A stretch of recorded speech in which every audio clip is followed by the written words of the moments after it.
হুম। শুক্রবার দুপুরে কি রান্না করেছি তোমাদের দেখাই এসো। আচ্ছা, তার আগে বলি, আমরা যে চাদর পাদর দেখিয়েছিলাম সেইগুলো বেশ কিছু মানে লোকে কিনেছে এবং দ্বিতীয়বার আবার কিনছে তারা। আমরা এতে খুবই আনন্দ পাচ্ছি এবং শুধু তাই নয়, এই ছোট্ট প্রতিষ্ঠানটাকে তোমরা যে এগিয়ে দিচ্ছ তাতে আমরা খুবই আনন্দিত।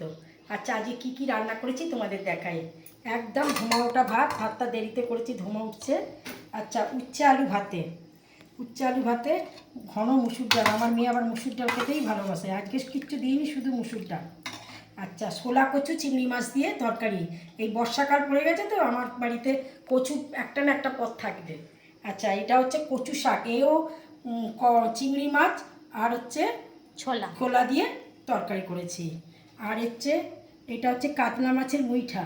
এইটা কিন্তু রান্না করতে কাতলা মাছগুলোকে আগে একটুখানি নুন হলুদ দিয়ে ফুটিয়ে নেবেন, নিয়ে মানে একটু গরম জলে ভিজিয়ে রাখবেন, তারপরে কাঁটাগুলো আস্তে আস্তে ছাড়িয়ে নিয়ে লেবুর রস আর গোলমরিচ দিয়ে মাখিয়ে রাখবেন। তারপরে রসুন পেঁয়াজ সব কিছু একটু একটু করে দেবেন, বেশি নয়, রসুন পেঁয়াজ গাদা দিলে না। তারপরে বেসন দিয়ে মাখাবেন, মাখিয়ে এক ডিমের পাত্রে ডিম ফেটে তাতে একটু নুন টুন দিয়ে ওতে ডোবাবেন, দিয়ে গুঁড়োতে মাখিয়ে এইগুলো করেছি।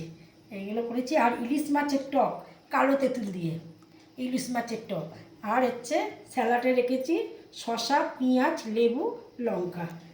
আজ আমার এই সমস্ত রান্নাগুলোর কালারটা ভালো হয়েছে কী কারণে, কারণ আজকের আমার কাল থেকে মিক্সি খারাপ হয়ে গেছে।